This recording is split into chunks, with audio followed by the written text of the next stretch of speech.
No, just hold that. Let's just take this room.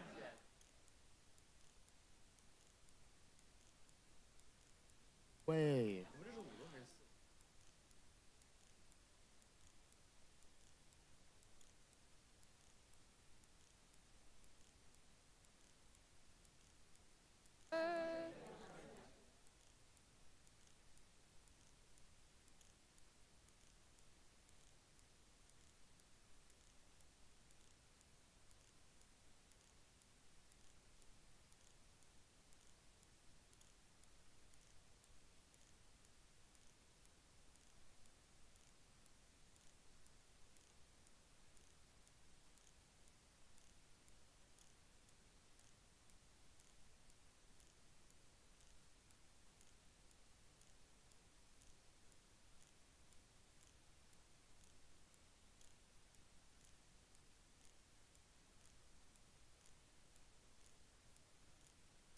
Check 1 2 3 4. 1 2 3 4. Check 1 2. 1 2.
You wanna?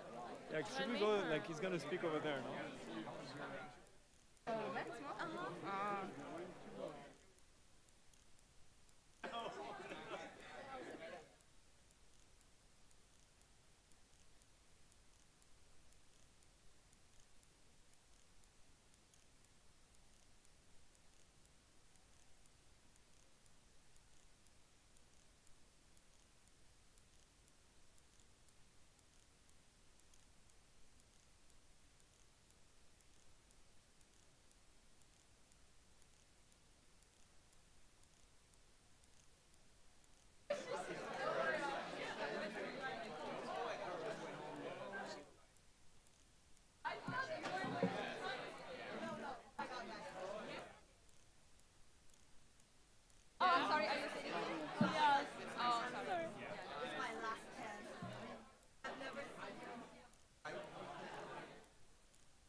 Am I supposed to see just this? Yeah, just the center camera.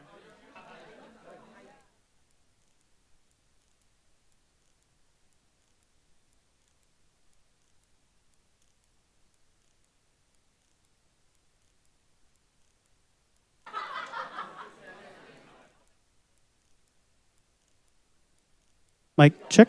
1, 2. Can you hear it? Check. Check. 1, 2. 1, 2, 3, 4. All right.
I'll bring my stuff.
Good afternoon, everyone, and welcome to today's Edwin L. Godkin Lecture. My name's Jeremy Weinstein, and I serve as the Dean of the Harvard Kennedy School. Let me begin by thanking our co-sponsors for today's events, the Belfer Center for Science and International Affairs and the Institute of Politics.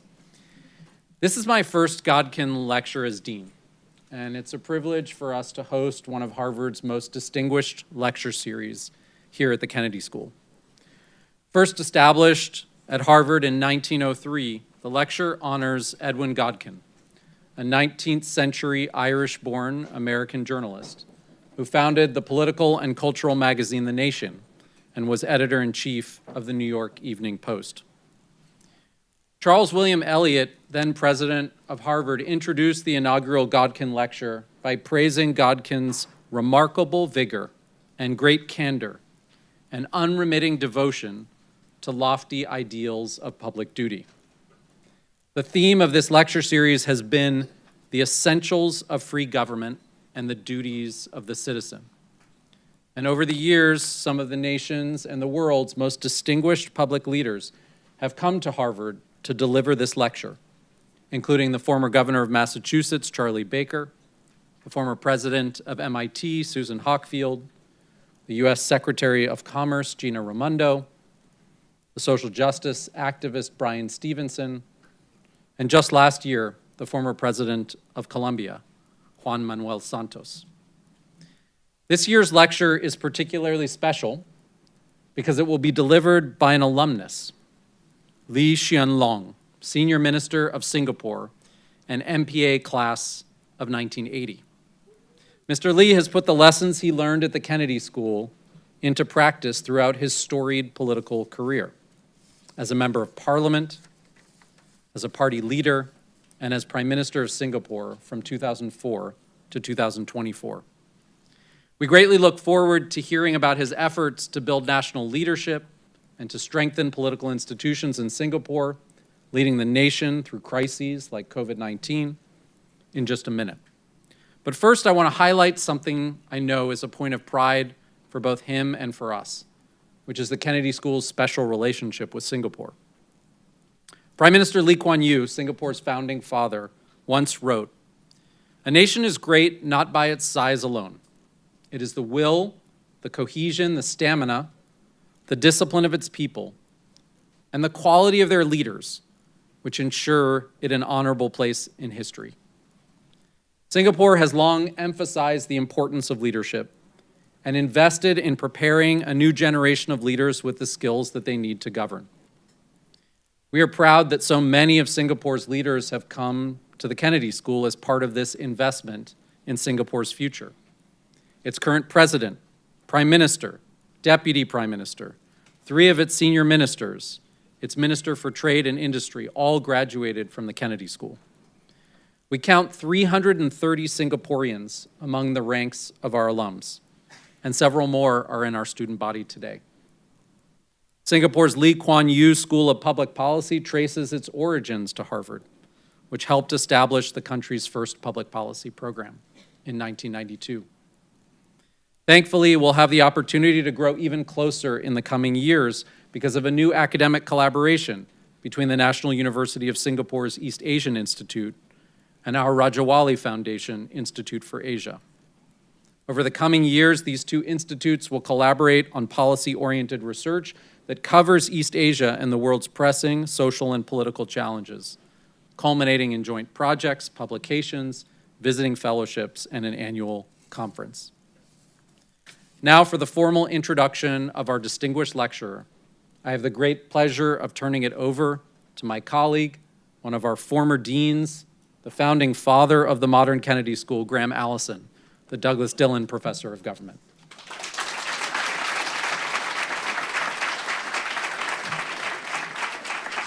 Thank you so much, Jeremy, and thanks to the senior minister and former prime minister for taking time out of his busy world to be with us, and welcome Madam Ho as well, his wife, who's been a good friend of the school as well.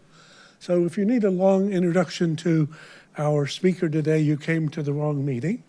I think what's to be said is that we're extremely proud of what has to be an individual who is, I think, one of the most distinguished graduates of the school, a 1980 graduate as a Mason Fellow, and a person whose life and career exemplifies what we aspire to at the Kennedy School when we talk about training next generations of leadership.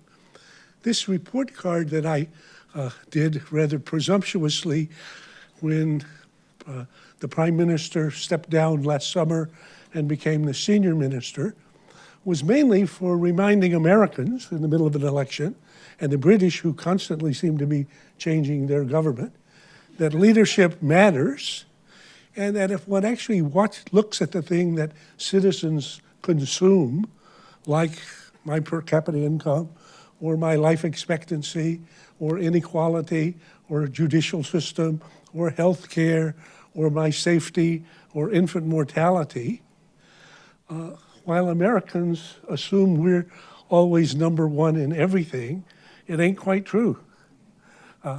And actually, if a stork were delivering a baby today to a country, if the stork delivered the baby in Singapore, it would have 7 years longer life expectancy than an American.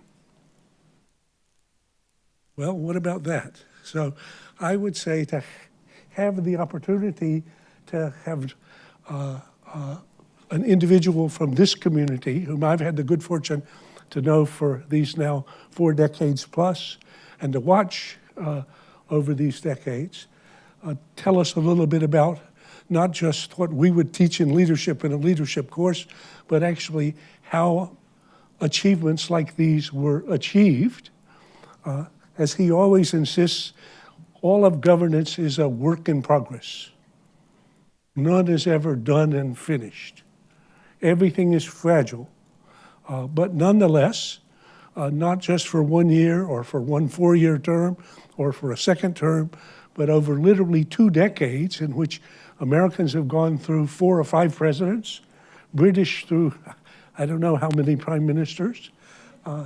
We can look at the government's results and say, it's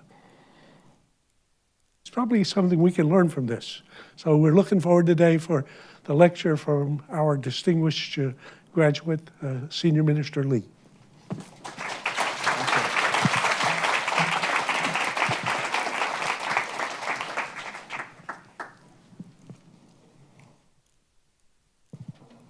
Good afternoon, everybody. Dean of the Kennedy School, Professor Jeremy Weinstein, Professor Graham Allison, faculty and students, distinguished guests, ladies and gentlemen. Thank you for inviting me to deliver this year's Godkin Lecture. I'm delighted to be back here at Harvard Kennedy School, and it brings back to me warm memories of my year as a Mason Fellow, 1979, 1980, nearly half a century ago. I remember Professor Zeckhauser. I attended his course. He's right over there. Yes. And he's here this evening. And he once asked me, do you think your classmates know where Singapore is?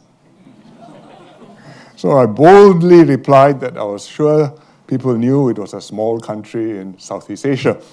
And perhaps I spoke too confidently at a time when mails were sometimes still being addressed to Singapore, China.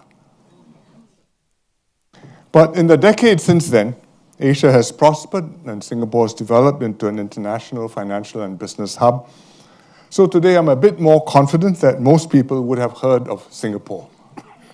Last night we had dinner and we asked the waitress, do you know where Singapore is? And she said, it's a very, very long way away. So we make progress. And perhaps people have not only heard of us, but also have heard of how we've gone from third world to first in just 1 generation. And many people ask us, how did you manage this leap? How did Singapore build its national leadership and institutions, develop the economy, strengthen social and political cohesion, and secure itself internationally. And I tell them it's been the work of several generations of Singaporeans ever since the Second World War, 80 years ago. Crucially, right from the beginning, we set off down the right path. And fortunately, we were then able to stay on track to do things which worked for Singapore and therefore create a virtuous cycle and stay on track again. And let me start with this history and context before explaining some of the principles and practices that we have applied in governance and that have helped us to journey here. Today, Singapore may give the impression that the country has always been orderly and stable, but this was far from so. Our beginnings were turbulent. Like many other countries, we fought against our colonial masters, in our case Britain, for the right to determine our own destiny. And we eventually succeeded and achieved first self-government, which is internally, and then independence, full independence. Along the way, we had to choose whether to have a left-wing and pro-communist government or a democratic and non-communist government.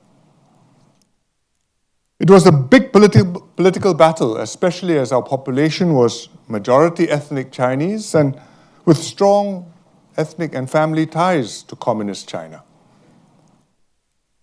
And fending off the communist threat was one of the reasons why Singapore merged into a new Federation of Malaysia. We saw that as our future, independent future.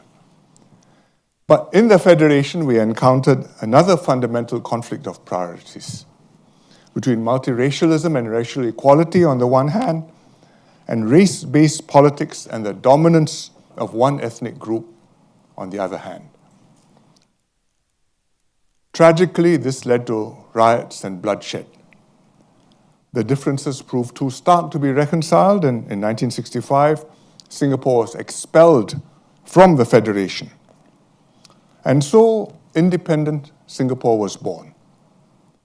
It was a complicated, unnatural birth amid great political upheaval and strife. The battles could easily have gone either way. But fortunately, in the end, things turned out well for Singapore, and these circumstances established the founding ideals that continue to underpin our nationhood: to be independent and sovereign, to be non-communist and democratic, to be multiracial and meritocratic, with equal opportunities for all, regardless of race, language, or religion. This path that we took to get here, that started with these three fierce struggles against colonialism, communism, and then communalism, was a crucial factor in Singapore's development. Because of this experience, that generation of leaders and citizens knew exactly what was at stake, and they were determined to knuckle down and turn vision into reality. And that's why, if others try to replicate our recipe, or even if we ourselves were to traverse all over again the same journey and hope to come here again, we may not end up in the same spot. So, first lesson is we are path dependent, the history matters.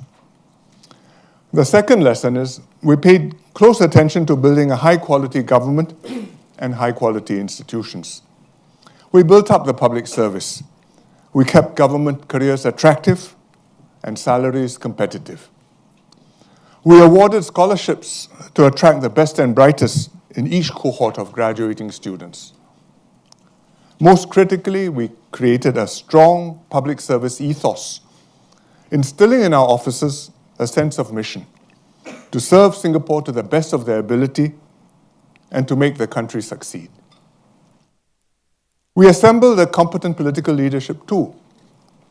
Some leaders excel at galvanizing and rousing the masses in the excitement and fervor of the independence struggle. Others are better at organizing the government and motivating the people year after year in the patient toil of nation building. Thankfully and exceptionally, our pioneer leaders were able to transition from one role to the other and succeeded in both. Ministers do have to get re-elected. But because in Singapore they are likely to get re-elected if they deliver results, they know the buck stops with them. Hence, they have every incentive not to kick the can down the road, but to deal seriously with difficult problems. And hence also, we were able to get the right combination of politics and policy, a combination that worked for Singapore. The whole system was organized on the basis of meritocracy to maximize the talent that we had. We emphasized the rule of law and built up an independent and impartial judiciary. Policies were encoded in law where practicable, so that the government could function transparently, rationally, and predictably at all levels. We zealously kept the system corruption-free and implemented rules to keep money out of politics and avoided political parties and leaders becoming beholden to political donors and lobbyists. These key moves early on in our nation-building journey enabled us to build effective and efficient state institutions and agencies that delivered high-quality public services while keeping the tax burden low. Over time, they also entrenched norms of behavior and expectations in our society for the government and its leaders to uphold. And it enabled us to do the things right on the economy, on social cohesion, on nation building, on setting foreign policy. The rest of what I have to say could be from a textbook. But to be able to implement the textbook, I think it is Singapore's experience, the path we traveled, which made it perhaps easier for us to do than for other countries. So let me talk about these policies. We put high priority on economic growth and development. Without growth, we wouldn't have had the resources to do all the good things that we aspired to. We adopted what was then a radical approach towards economic development. In an era when the conventional wisdom saw MNCs as evil exploiters of cheap labor, we welcomed MNCs as a power for good, which brought technology, created good jobs, and modernized our economy. When prevailing development models were based on import substitution and protection of domestic markets, we pursued export-led growth, minimized import restrictions, and forced ourselves to become internationally competitive. I remember when I came to be interviewed for the Mason program, my interviewer in HIID, don't know if it still exists, the Harvard Institute for International Development, asked me about this, and I said, well, we don't believe in the infant industry argument. The infants never grow up. We force them to go into the wide world from the beginning. And fortunately, it worked for Singapore, and it worked for me, and they accepted me as a Mason Fellow. Glenn Jenkins. We practiced free market principles without becoming purist or dogmatic. We believe that market forces were essential to allocate resources efficiently. Market forces were essential to allocate resources efficiently and generate the impetus for development and wealth creation. Well-functioning markets also provided the discipline and the incentive for our people to work hard and to do well. But we were neither completely laissez-faire nor free market fundamentalists. I don't know if you can call us freshwater economists, but we are not fully saltwater economists. The government played an active role.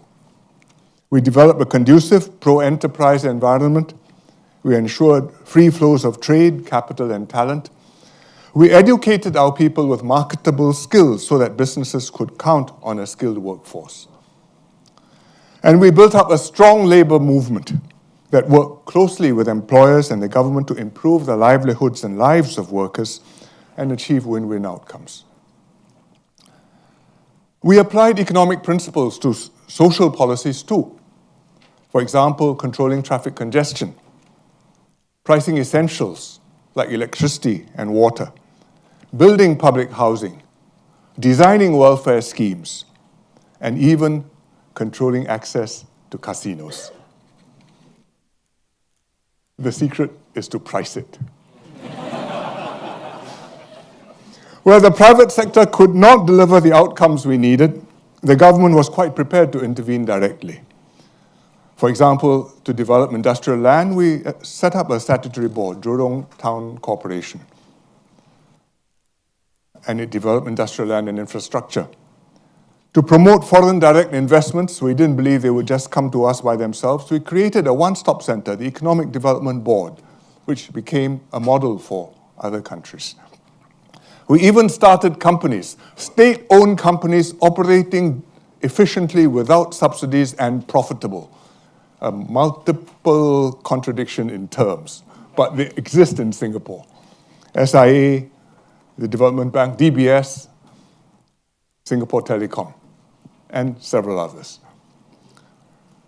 Fourth, we sought to build, beyond the economy, we also went into building a cohesive society and a strong nation, because we are not just an economy, we are a nation state.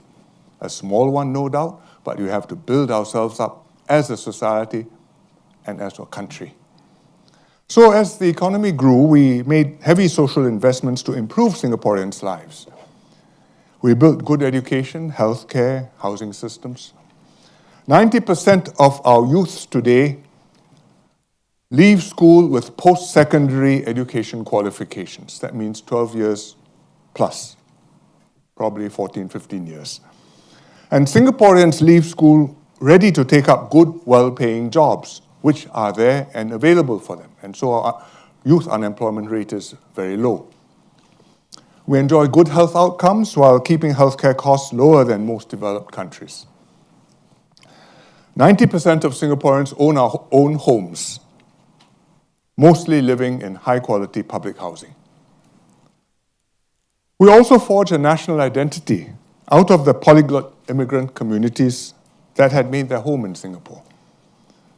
We made English our common working language. We kept Malay, which is the lingua franca of Southeast Asia, as our national language. And we kept Chinese and Tamil as two other official languages. So once a year, when the Prime Minister addresses the country and makes his major, essentially State of the Country address, we call it the National Day Rally, he has to make 3 different speeches. Speak in Malay, speak in Chinese, speak in English. And you can't say the same thing in all 3 languages. You have to make 3 different speeches, targeting 3 different audiences in their language, on their terms, to connect with them and to show that this is a multiracial country and we all have a place here. And then the main speech is in English, which is the language of none of our ancestors.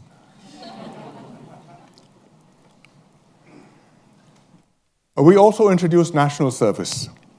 All medically fit males serve either in the armed forces, the police, or the civil defense at the age of 18, instilling in citizens a sense of duty to defend the nation.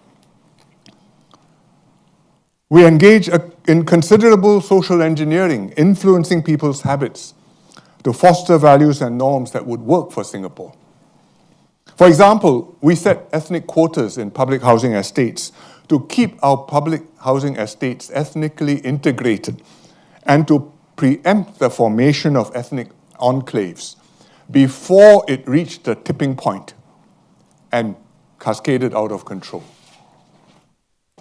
All these strengthened our shared sense of identity, that we are all Singaporeans together, having more in common with one another than with ethnic Malays or ethnic Chinese or ethnic Indians elsewhere in the world.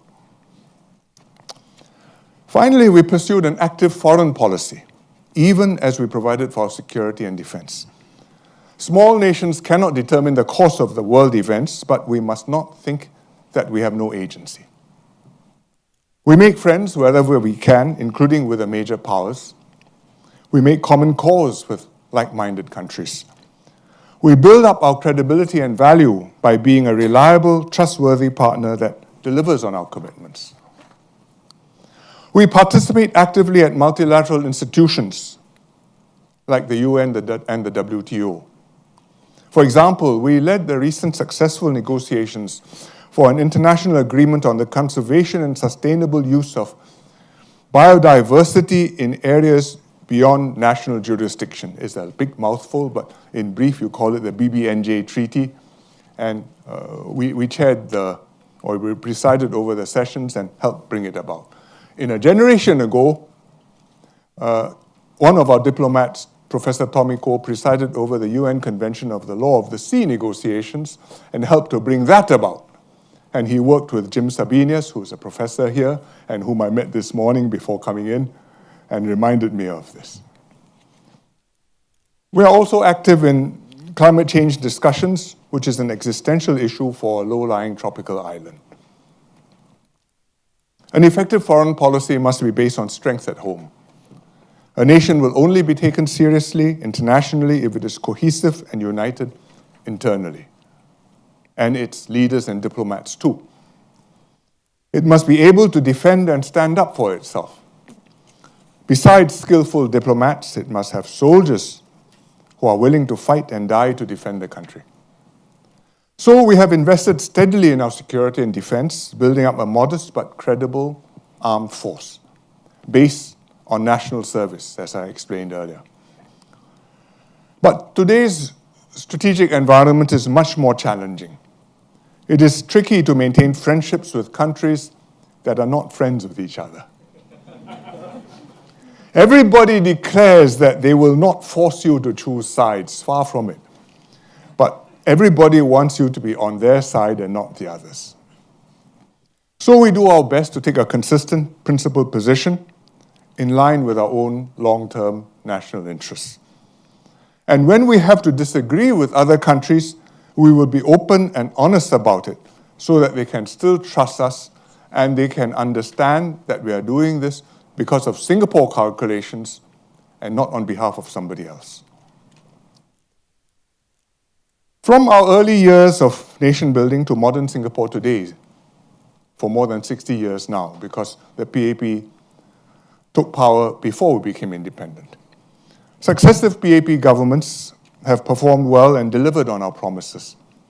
That's why Singaporeans have put their confidence in us term after term, 15 times in a row so far.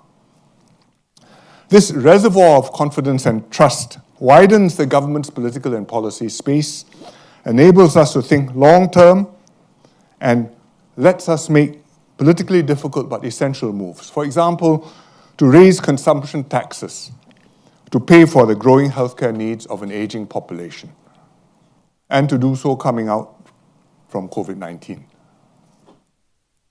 But we are careful never to take the people's support for granted. Nothing prevents Singaporeans from voting the ruling party out if we breach their trust, let them down, or fail to maintain the high standards that they have come to expect from us. Singaporean politics feels quite different from politics in many other countries. When I explain how it works in Singapore, they look at me as if I come from another world. But we have evolved and adapted our democratic political system and norms to suit our circumstances, and it has worked for Singapore.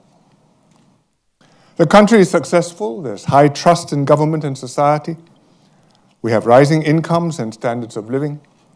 We have high-quality public services, stable politics, a strong international reputation, and a united, resolute people who stand together against the odds. These assets have been built up over the long term, and during crisis, they prove their worth.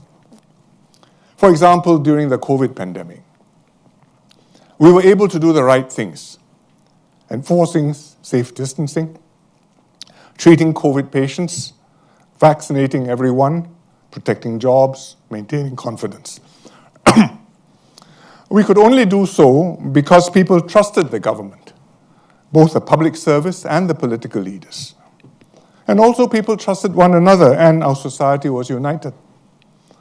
Hence, we came through COVID with relatively light casualties, livelihoods intact, and our social capital, public confidence, and trust all strengthened. And for that, we will long be thankful. But COVID will not be our last challenge.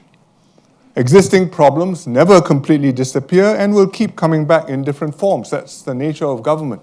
You don't write a thesis, graduate, and then move on to the next research problem. The problem comes back in the same morphed form, but again, how do you survive? How do you earn a living? How do you upgrade standards? How do you meet expectations? How do you try to break the constraints and go beyond what seems to be imaginable? New challenges will arise too. Externally, great power rivalry and the breakdown of multilateralism will certainly mean fewer opportunities for growth and greater dangers of tension and conflict. Domestic issues like aging, social mobility, income inequality, immigrants and foreign workers, none can simply be waved away, especially in a slower growing, mature economy. Politically, the compact between the government and the population must be renewed in each generation so that fresh teams with fresh ideas can deal with fresh challenges. Thankfully, Singapore is in as good a position as any country to deal with these inescapable realities. The country's leaders at all levels feel a responsibility to keep our system working for as long as we can and beyond our own terms in office.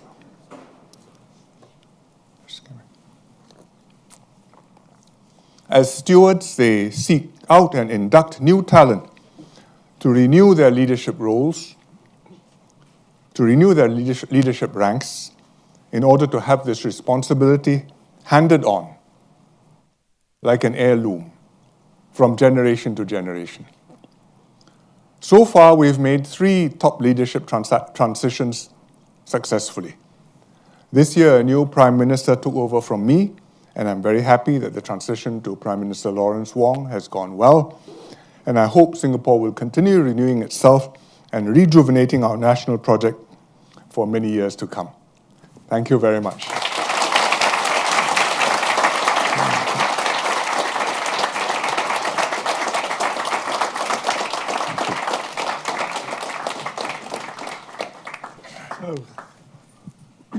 Thank you very much. A great address and taking us into so many different arenas. I think when I look at the performance, I'm stunned for what's happened over these 20 years. And I look at the transition that's just occurring as you've handed the baton to Lawrence Wong, whom I'm proud to say is another former Mason Fellow, a distinguished graduate of the Kennedy School. And so far, so good. But he performed very well in the previous jobs that he had an opportunity to either perform in or not so well. And on the basis of his record, we're able to make a transition. So if we imagine, so Dean Weinstein is now having a strategic review here of the school as we think about our next stages in the future. And if you were offering a thought or two about how we would train next generations of leaders who were trying to produce a track record somewhat more like your own. Improvement in citizens' lives, improvement in citizens' incomes, improvement in citizens' safety, improvement in citizens' health, improvements in citizens' feeling about whether the society is going in the right direction or the wrong direction, cohesion, otherwise. So again, this would be a textbook. Maybe you'll write this textbook as your next assignment, but give us some of the headlines. Well, first, focus on what you have been very good at doing, which is to understand, analyze policy options, policy implications, and ideas to do things better. How can government run better? I think you put a lot of emphasis on that. And I have found what I learned in the Kennedy School in those areas very valuable to me. I think beyond that, it would be very useful to have an understanding of how organizations work, how you can fit into a big organization, and how you can actually translate idealism and energy and ideas into actions and results. Lots of young people start off idealistically. They want to change their world. They think that things can be done better, and they are right. But when you go into an organization and you find that it's big and stodgy, and a lot of people are older than you, and a lot of people say they know more about it than you, and a lot of people have other thoughts and priorities than you, how are you going to fit in and be the change, as the slogan has it? It's quite hard. You need some patience, wisdom. Gray hair helps some, but too much gray hair is not, can be a problem. But to understand how such organizations can be made to work, I think is very useful. The governments often have many such organizations, in every government.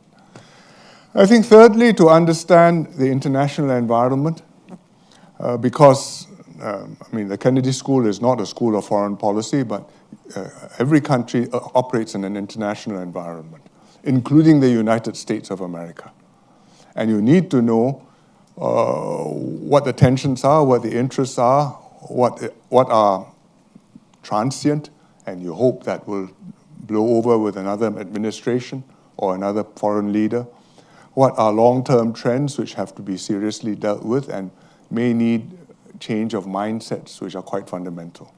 And I think if you're going to go into government, that's another area which is important. The last area, which maybe is capstone, is you need to understand some politics. How do you get into a position where you are able to make things happen in the country? If the political leadership goes wrong, if you have a good civil service, it can keep going okay for quite a long time to come. If you never have had a good political leadership and you have a strong civil service, you can go okay as long as it's straight and level and you don't fly into a crisis. If you're in a crisis and you must switch off the autopilot and take hold of the controls, you have a problem. So actually, our model is that the political leadership has to understand what it is to govern. It's not just for you to make speeches. It's not just for you to be the PR face. It's not just for you to read the script which you have been drafted, write it, decide the content, set the direction, and make it happen. And how to get into such a political situation may or may not be possible in every country, but to understand how politics works and therefore how within that environment public officers can make a contribution, I think is important. Probably the most important of all. Let me stay with that topic for a second, because I know that both you and your father before you were always a little reluctant to, quote, offer lessons or clues from Singapore. And you have often said this is a continuous journey in which you earn your keep every day and you are grateful for what's been accomplished, but you don't take anything for granted and you don't think anything is permanently accomplished. But still, if I remember when Nazarbayev became president of Kazakhstan, and for whatever reason, he asked me some thoughts about Kazakhstan. And I said, I would go try to talk to Lee Kuan Yew, your father. Which he when did. he was prime minister, which he ultimately did. And I would go study what happened there. In the case of Rwanda, I had a similar opportunity to have a conversation with Kagame early on when he began. I said, I would go talk to Singapore and see what happened in Singapore. So let's imagine, part of the fun that I did with this report card was an article last summer imagining that rather than just the two choices Americans had between the Republican and the Democrat, maybe we had a third choice, that we would subcontract the government to you for 4 years. Or maybe the British, as they go through their revolving door, say, well, why don't we see if we can get the senior minister to spend 4 years, running Britain and see how that works out. So if you were to go to Nicaragua or Guatemala or Tanzania or somewhere. Tell us, I mean, is there enough transference or enough possibility of adapting the lessons if one of our students goes back home to whichever country they've come from and decides, okay, we're going to make wherever as successful as Singapore? Well, I think you can imagine that at different levels. If you want to, for example, if you want to design a pension system, we have one which is funded, which is solvent, which meets a range of needs: retirement, housing, healthcare, provides for longevity risks, and it doesn't sing and dance, but it meets the needs of 80% or more of our population. And then we have other schemes to top up for the rest.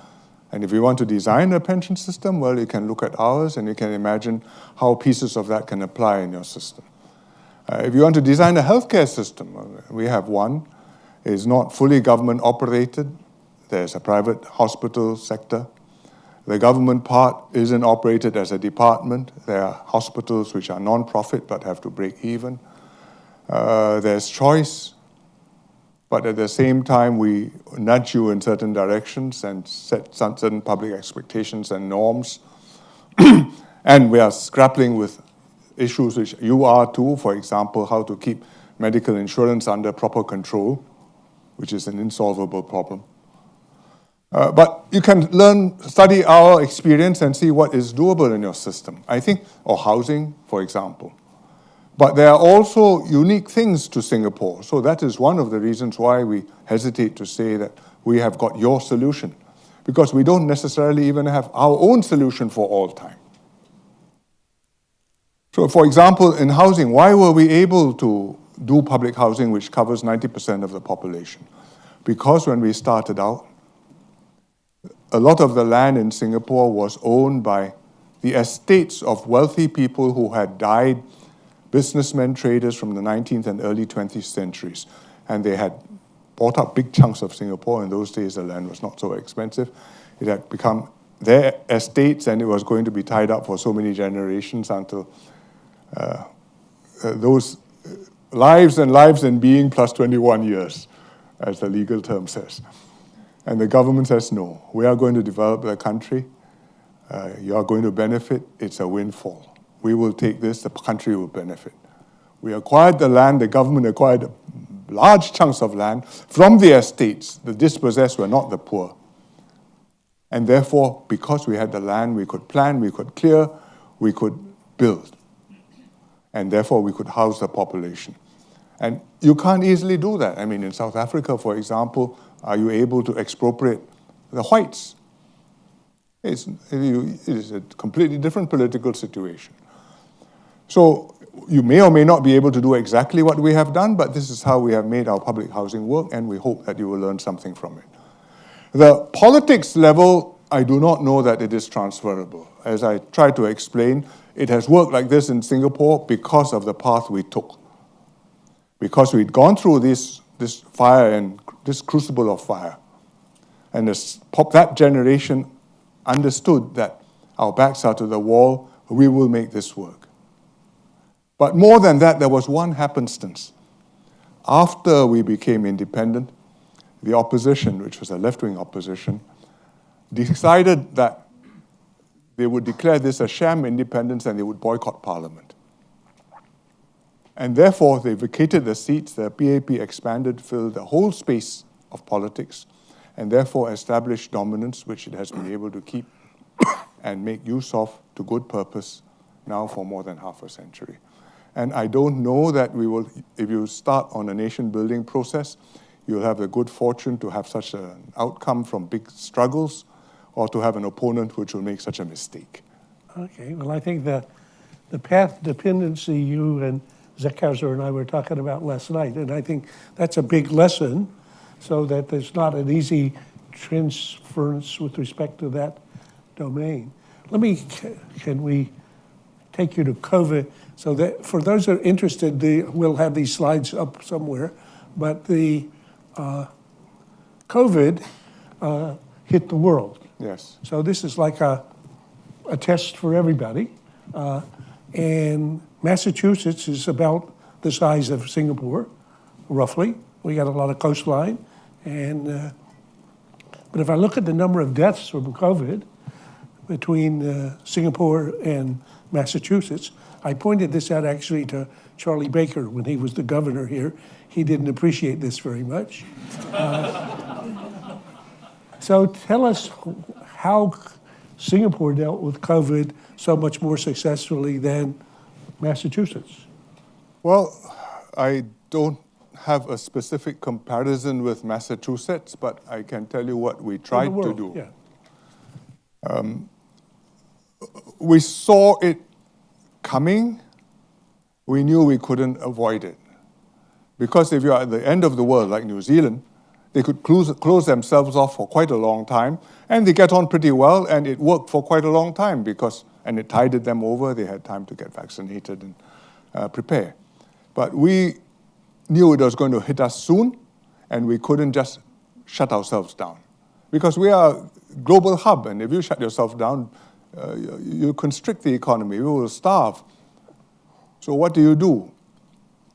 So we watched, we calibrated, we set up a working committee which oversaw the process, and then Deputy Prime Minister Lawrence Wong, or rather then Minister Lawrence Wong, was put in charge of the committee and coordinated the ministry. So it's not a Ministry of Health problem, it's a national problem. Trade and industry, Ministry of Manpower for jobs, health, public health, your ministry responsible for community development because you have to get community activities organized. And we put all this together and oversaw it through a working committee which was multi-ministry, and everybody chipped in. Then we calibrated our response as we went along. Eventually, we had to have quite tight borders, but we tried hard to hold it off. I think in retrospect, we probably held it off a bit too long, and we probably should have been tighter a little bit earlier. But this is after the fact.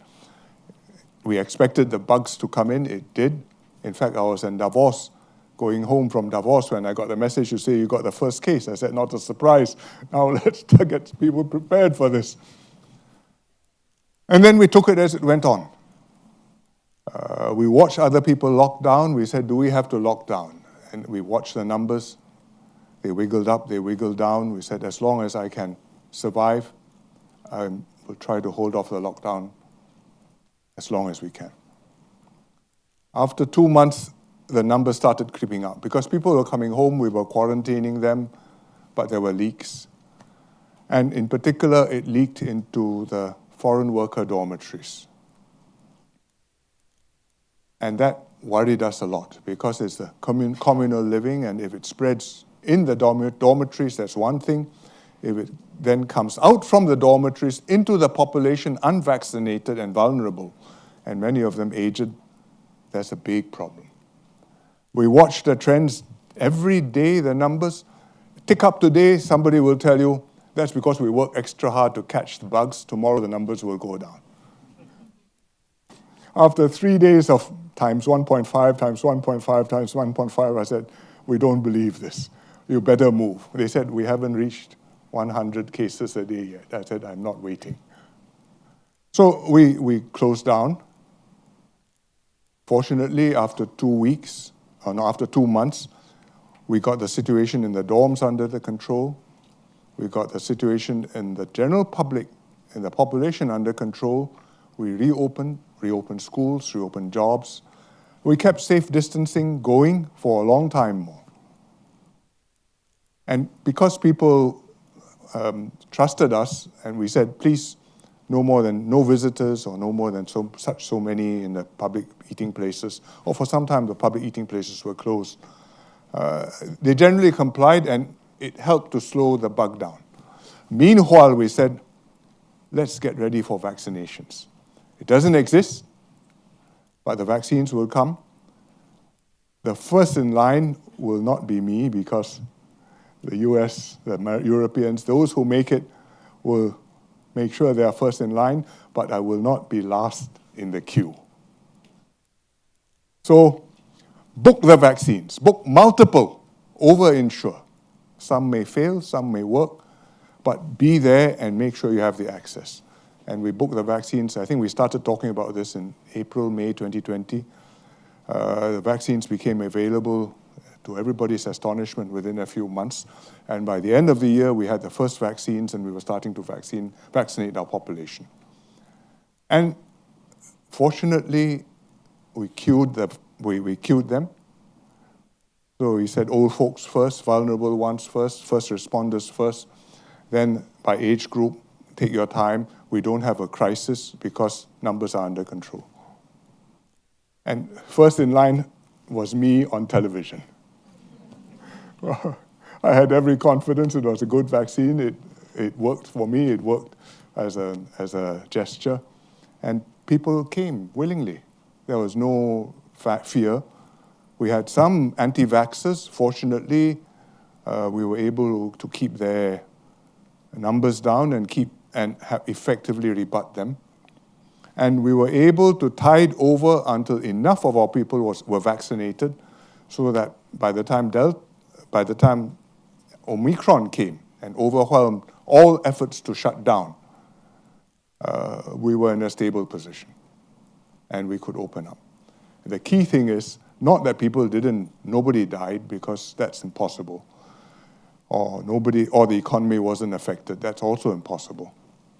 But that we were able to manage it so that you didn't lose your jobs. I had resources to keep your pay going when your employer couldn't pay you.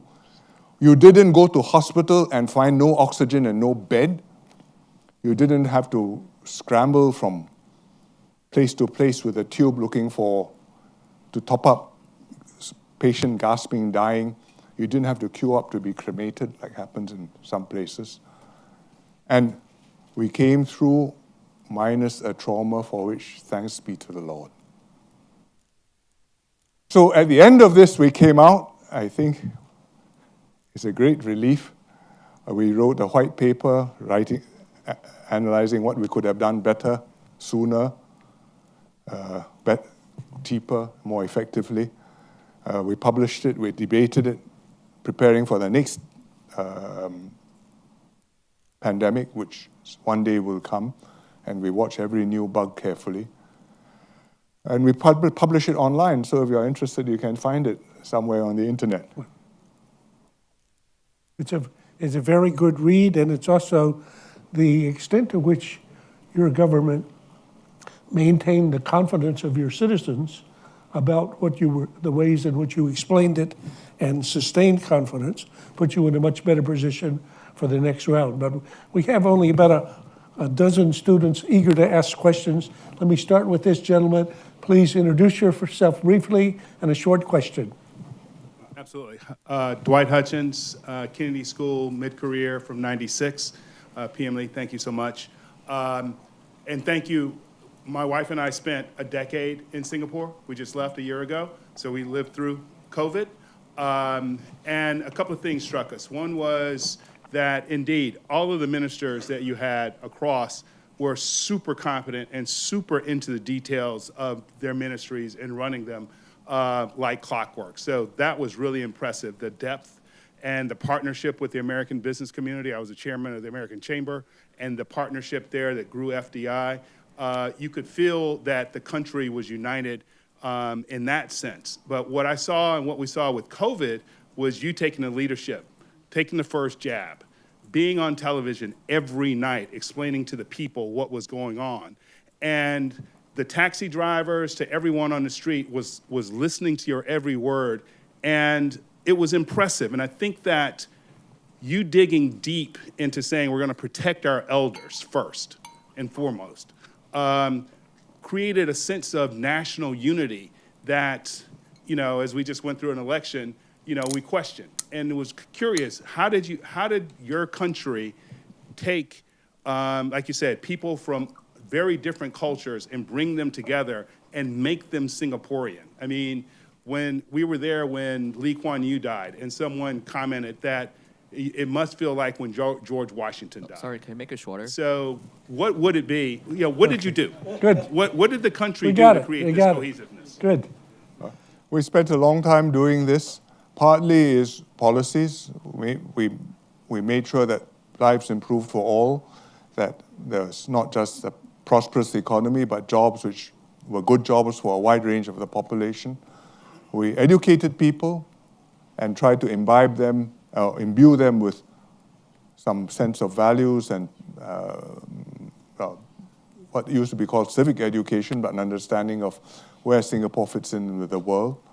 It's partly going through crisis together, and we've been through several in our half century, whether it's oil shocks, whether it's Asian financial crisis, whether it's the global financial crisis more recently, or a decade ago, SARS. Those not in Asia might have forgotten, but SARS was another COVID virus which hit us in 2003. And so there's a foundation of confidence and trust and mutual obligation between the government and the public, which you have to build on in a crisis. You have to be there. When in February 2020, as the cases started to grow, I happened to be having my National Day, my Chinese New Year's Day dinner with community leaders, 1,000 of them at the government house. And that evening, they were about to listen to me, but they were spreading amongst themselves WhatsApp photos of toilet rolls disappearing from supermarket shelves. There was a panic because people were not sure what was going to happen. Are you going to lock down? What are we going to be short of? Rice, toilet paper, food, everything. So I was about to speak to this. These are the community leaders, our people on the ground who have to help us hold the ground. And I told them, don't worry, we will take care of this. There will be food, there will be supplies. You will not have to eat Army C rations. And tomorrow I'm going to broadcast to the nation and explain to them what's coming to the extent that we know and how we must prepare ourselves. So the next day I made a broadcast. I didn't speak every day, otherwise people will stop listening to me. But I made over 3 years about 20 broadcasts, probably less than that, at critical moments to reassure people that we are there for you, this is what we know, this is what the risks are, this is what we have to do together. And one of the most telling broadcasts was when we locked down, and I had to say, don't worry, you will be safe and we will take care of all of you, including all the workers in the foreign worker dorms. It made a big impact on them. I think it made a big impact on their parents and families back home in India, in Bangladesh, in China, all the places they came from. It was not so obvious that it was going to be deliverable, but it was something which we had to try our best to do, which we did. Which you did. Yeah. Please. Hi, thank you. My name is Teresa He, and I'm part of the MPID program, class of 2096. So my question is more about promoting versus regulating innovative industry. For example, Singapore is one of the first country promoting and formulating cryptocurrency No, policy. we are not promoting cryptocurrencies. That is a complete misunderstanding. Regulating crypto policy and actually invest as a government. So I want to understand more about how do you form policy to make judgment as a country before there's a clear picture or evaluation system of the new industry? Well, hopefully you are well advised by people who know more about it than you. Hopefully there are examples of how it has worked out elsewhere, and we can see which worked, which didn't, and we can follow them. For example, we did that with cigarette smoking. We scan the world. Every time somebody has a new and draconian measure, we say, how can we level up to them? So, warning messages, horrible photographs, plain packaging. And now people are talking about, generational bans, so that beyond a certain age, you will just stop smoking. And we will try and level up to them. Same with social media. But in an unfolding situation, in a crisis like COVID, you can have all the experts' advice, but you are operating in the fog of war. And you have to be prepared to make your own judgment based on incomplete information and contradictory advice. People will say it's safe, people will say it's not safe, people will say it's unproven. I need to do so many more controlled trials. By the time I finish them, I mean, the battle is over. So you do have to have an informed judgment and prepared to say, I have heard all this advice, this is what we will do, I'm taking responsibility. And for that, you need people who have seen crisis before and have some sense of what the issues are in your team. And just to be clear, in case there was any confusion, the senior minister is not an enthusiast for crypto. Please. That's another subject. I'm Jay Hong, a senior at the college. As a citizen, I just want to say thank you so much for what you've done for our country, and we're excited to see what you do next. As a young person, I think there's actually, not just in Singapore, but everywhere, there's a larger generational divide based off of different beliefs and normative issues. So I think what my Amma values is very different from what I value. What perspectives do you think young people are lacking nowadays? And how do you think young people can also try and bridge that conversation? I think you are much more prepared for the new world than we are, because it's a completely different set of challenges, and you are growing up attuned to them. I mean, you do not know a pre-internet age. And the future is going to be connected in one way or the other, despite bifurcation, despite people nearshoring, reshoring, and trying to disconnect chunks of the world. Even in North Korea, people get news, somehow or other.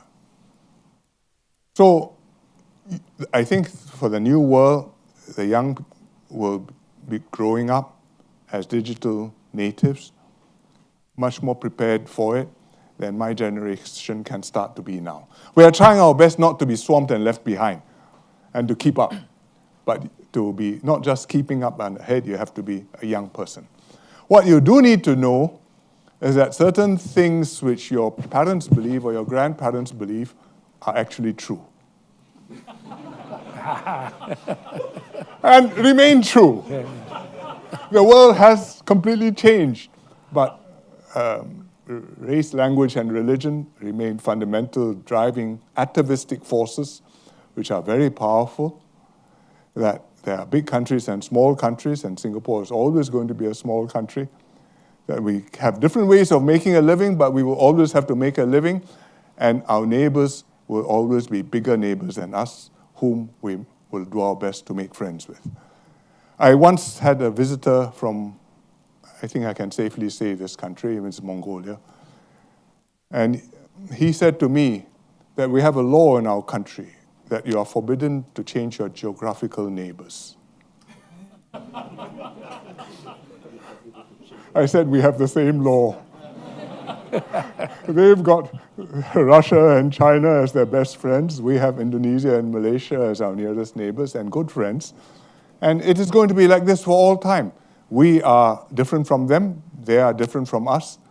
We can benefit from them and they can benefit from us. But there are also differences in perspectives which are quite deep-seated because we're just strategically in a different situation. And we have to be able to manage them. And I think young people particularly have to understand this. It is not so easy. It's not so easy to do and it's not so easy to understand. So every few years, we have a panel on how we can do things better, and somebody will say, why don't we work harder to make friends? And I say, yes, we will continue to work very hard to make friends and continue to work harder. But this is a challenge which is one of those which I talked about, how to get along and hold our own while being able to maintain mutually beneficial relations with others whom we have to live with and who have to live with us. That's internationally. Domestically, I think you also have to understand that some laws cannot be repealed, particularly the laws of economics. Oh, please. Yeah, Mr. Lee, thank you so much for coming back. And my name is Qixuan, the second year MPA student. This is a question about Taiwan. Hopefully it's not so spicy. Singapore has always been trying to keep peace and facilitate a dialogue between the two sides across the Taiwan Strait, the People's Republic of China and the Republic of China, Taiwan. Do you view the possibility that the PRC using war to reunify with Taiwan will increase in the next Trump presidency, considering he's more flexible in negotiation? If so, how Singapore react trying to keep peace between the two sides from the Taiwan Strait, as she always did in history? Well, first of all, we have never tried to keep the peace. We have always prayed for peace. That's a big difference. It's beyond our powers. We wish both sides well. We are friends with both sides of the Taiwan Strait, and we hope that they will be able to have a stable, peaceful relationship, and any changes will happen peacefully and in a way which is acceptable to both sides. It has become more complicated over time. I do not know how it will evolve in the next 4 years, but this is a dynamic which has longer than a 4-year horizon, and I don't believe the views which are sometimes expressed to say 2028 or some year like that is crucial, and therefore something is about to happen in the next term of the US government. Good. Please. Thank you, Senior Minister Lee, for speaking to us here at Harvard, as well as your leadership of Singapore. We have spoken on multiple occasions on how Singapore is compared to a Garden of Eden. And I noticed I forgot to introduce myself. I'm Benjamin, Singaporean, as well as an MBA student here at Harvard Business School. So you have described Singapore as a Garden of Eden. I was curious as to what strategic steps do you take during your term of government to ensure that we continue in this state, and for looking ahead, for Singaporeans as well as for people looking to live in or partner Singapore, what are some of the things that you would encourage them to focus on to ensure that Singapore continues to grow? Well, it depends mainly on us. I say Garden of Eden because it's a state where you are in, which once you have left, you cannot come back again. And I try to explain to you why where we are is highly path dependent, and dependent in particular on what happened in the first few years of our nation-building journey. And because we have been able to build on that and maintain that, we have stayed in the Garden of Eden for more than one generation. If you go back to Genesis, that's kind of a contradiction in terms. But in Singapore, we have been in the Garden of Eden beyond Adam and Eve. And the way to stay there is to continue to have good government, continue to have good policies, continue to get new generations of capable and committed people into government to lead the population, and to have the population well looked after, at the same time understanding the realities of what our stability and prosperity depends on, and how we need to work together to keep it like this. Of course, you also have to understand that it is quite unusual for it to be like this. And if you break from this and you go to become a normal country, you will have the problems which normal countries have, and you cannot come back to where you are again, ever. And I've tried to do that. I think over 20 years, pursued all kinds of policies. I've brought in every election new teams of members of parliament, new potential ministers, tried them out. Some have stayed on, some have gone on to other illustrious careers, and kept the team up to date to the best of my ability, and been able to hand over country stable, in good order, to a team ready to take over. And now they have to do it and keep on doing it in the same way. But nothing is forever. Nobody can say, here's a formula and it will work for, never mind eternity, but even for the next 50 years. There's no such formula. But if you ask me, between buying insurance in case you fall out of the Garden of Eden and investing in this so that it continues to work well, I say don't spread your bets. Focus, make sure this works. We can, we've done it before, and if you keep on making it working, all the troubles in the world, well, we can sit here. We won't be immune from them, but I think we can keep ourselves safe from them. Okay. Unfortunately, we've come to the witching hour. I apologize for the many other questions that would have been asked. I think the proposition that Singapore has worked miraculously over these decades, and if I look to its future, if it were a stock and you were talking about buying it long or short, it would certainly be long Singapore.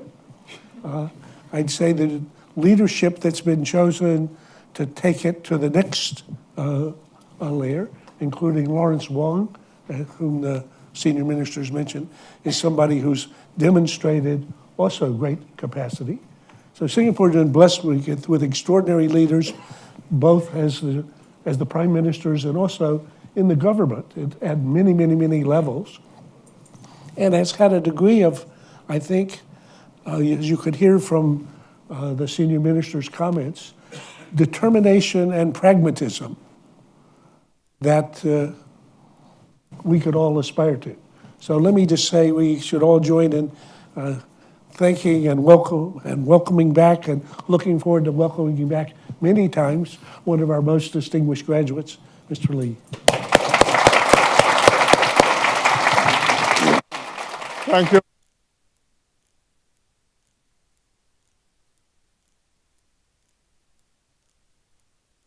Straits Times did a great collection, which you can see online, called Keeping Singapore Special, on Minister Lee's 20 years.